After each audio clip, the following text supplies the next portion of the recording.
Hi, my name is Ken Blowfield, the Chief Advisor to the CEO of the Ottaway Ice Creamery Proprietary Limited organisation. Today we will be discussing two important points. 1. Should OIC continue to manufacture from local raw materials or begin sourcing partly manufactured product from outside the region? And 2. Should OIC move its manufacturing operations from Timboon to Melbourne to be closer to its growing customer base? Well, in the financial perspective report in which you received this morning, we stipulated 3 points. This was, should OIC continue to prioritise the manufacturing of its deluxe product range over its standard product range?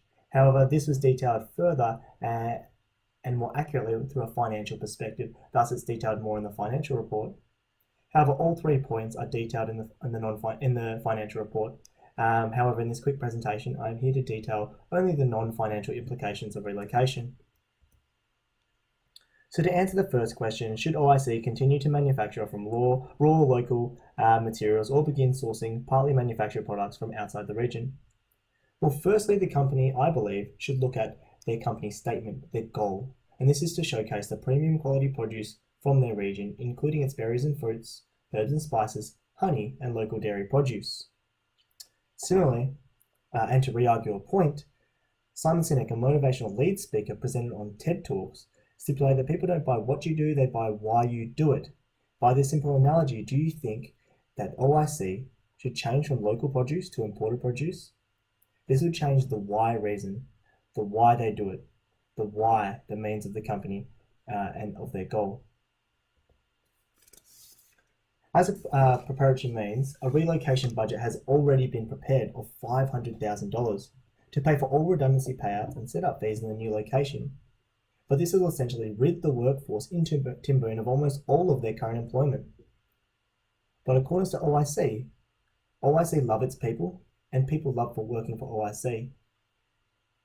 But the massive redundancy that OIC is prepared to do doesn't sound like the love of the employees, as much as this statement says.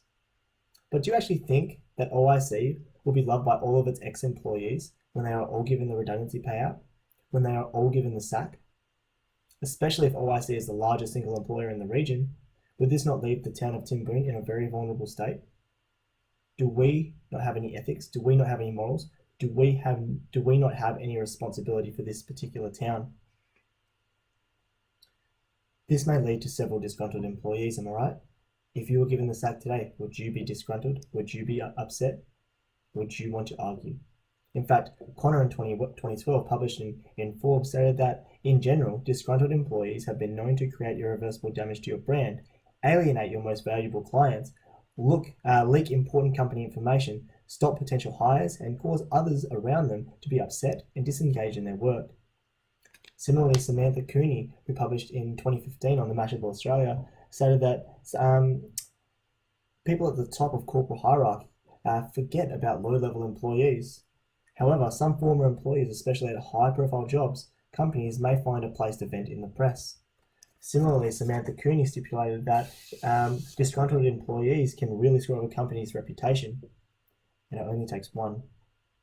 Stenner Evans, published in the HR Zone in 2015, stated that in today's working environment, employees have a much wider platform on which to promote themselves.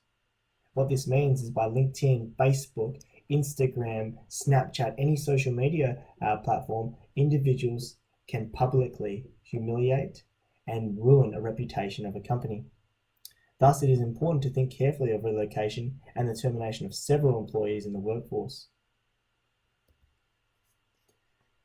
But in summary, with the demand for new areas of developing growth, the Ottaway Ice Creamery Pty Limited Company should endeavour to follow suit with the means of which the company has already positioned themselves as leaders within the market.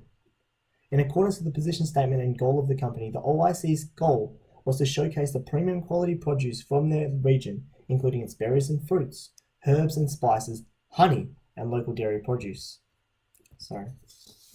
In accordance to a TED presentation, once again, Simon Sinek stated that people don't purchase what you do, they purchase why you do it. Similar research has also elucidated that a loyal customer base expands by the purpose of the business mission. This was published by Quinn et al. In 2014. Now, because of this, as the trusted advisor, I would suggest a focus on maintaining the company's reputation by remaining in Timboon, with looking at possible expansion efforts in and around the local area. It seems that although Timboon has already reached its physical capacity to expand, there may be opportunities for growth in other rural towns and communities around the Timboon area. This will open up a new sector for the workforce, be exposed to greater resources of local produce, in particular reduce the cost of setup fees as rural land development is generally less expensive than within city expansion. I believe it is in the best interest of the company to take into consideration the corporate and social responsibility we have to our workers, especially in Timboon, and in particular, the impact of relocation may have on the reputation of the company. I would suggest staying in Timboon and looking at expansion to other nearby rural towns.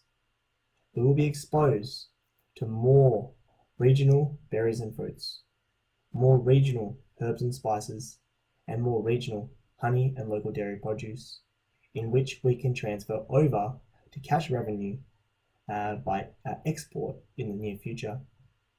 Thank you. And is there any questions?